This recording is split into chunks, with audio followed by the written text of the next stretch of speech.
যুক্তরাষ্ট্রের বর্তমান Republican president Donald Trump আবারও বাংলাদেশি পণ্যের উপর কঠোর শুল্ক আরোপ করলেন। স্থানীয় সময় সোমবার বাংলাদেশি নোবেলজয়ী অর্থনীতিবিদ ডক্টর মোহাম্মদ ইউনূসকে পাঠানো এক চিঠিতে ট্রাম্প জানান, আগামী ১ আগস্ট থেকে বাংলাদেশি পণ্যে ৩৫% শুল্ক কার্যকর করা হবে। ট্রাম্পের অভিযোগ, বাংলাদেশ বহু বছর ধরে মার্কিন পণ্যে বাড়তি শুল্ক ও শুল্ক নীতি ও বাণিজ্য প্রতিবন্ধকতা সৃষ্টি করে আসছে। এই বাণিজ্য ঘাটতি যুক্তরাষ্ট্রের অর্থনীতি এবং জাতীয় নিরাপত্তার জন্য হুমকি। চিঠিতে হুঁশিয়ারি সুরে ট্রাম্প বলেন, বাংলাদেশ পাল্টা শুল্ক আরোপ করলে আমরা তা ৩৫%-এর সঙ্গে যোগ করে আরও বাড়াবো। এর আগে চলতি বছরের ৯ এপ্রিল ৩৭% শুল্ক আরোপ করেছিলেন ট্রাম্প, তবে তা ৩ মাসের জন্য স্থগিত করা হয়েছিল। এই স্থগিতাদেশ ৯ জুলাই শেষ হওয়ার আগেই নতুন করে এবার আরও একটি কড়া শুল্ক আরোপের ঘোষণা এলো।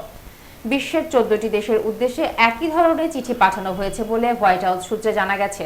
ট্রাম্প প্রশাসনের এমন সিদ্ধান্তে দক্ষিণ এশিয়া, বিশেষত বাংলাদেশে তৈরি পোশাক ও ওষুধ শিল্পে বড় ধরনের ধাক্কা লাগতে পারে বলে আশঙ্কা করছেন বিশ্লেষকরা।